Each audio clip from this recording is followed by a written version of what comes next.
नाज़रीन तव्हां खे ब्रेकिंग न्यूज़ ॾेई रहिया आहियूं त पाकिस्तान तहरीक इंसाफ़ जे अॻवान ऐं सिंध असेंबली में मुखालिफ़ धुर जे अॻवान हलीम आदिल शेख खे ॼाम शोरो मां गिरफ़्तार कयो वियो आहे।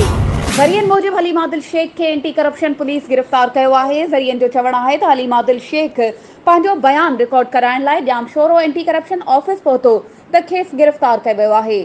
ज़रियनि मूजिब हलीम आदिल शेख ख़िलाफ़ ज़मीननि में करप्शन जा केस एंटी करप्शन में दाख़िल आहिनि। हलीम आदिल शेख के डिप्टी डायरेक्टर ज़ीशान मेमण जी ऑफिस में गिरफ़्तार किया वियो आहे। नाज़रीन तव्हां खे हिकु भेरो ॿीहर ब्रेकिंग न्यूज़ ॾेई रहिया आहियूं त पाकिस्तान तहरीक इंसाफ़ जे अॻवान ऐं सिंध असेंबली में मुखालिफ़ धुर जे अॻवान हलीम आदिल शेख खे ॼाम शोरो मां गिरफ़्तार किया वियो आहे। ज़रियनि मूजिब हलीम आदिल शेख खे एंटी करप्शन पुलिस गिरफ़्तार कयो आहे। ज़रियनि जो चवणु आहे त हलीम आदिल शेख पंहिंजो बयान रिकॉर्ड कराइण लाइ ॼाम शोरो एंटी करप्शन ऑफिस पहुतो त खेसि गिरफ़्तार कयो वियो आहे। ज़रियनि मूजिब हलीम आदिल शेख ख़िलाफ़ ज़मीननि में करप्शन जा केस एंटी करप्शन में दाख़िल आहिनि। हलीम आदिल शेख के डिप्टी डायरेक्टर ज़ीशान मेमण जी ऑफिस मां गिरफ़्तार कयो वियो आहे।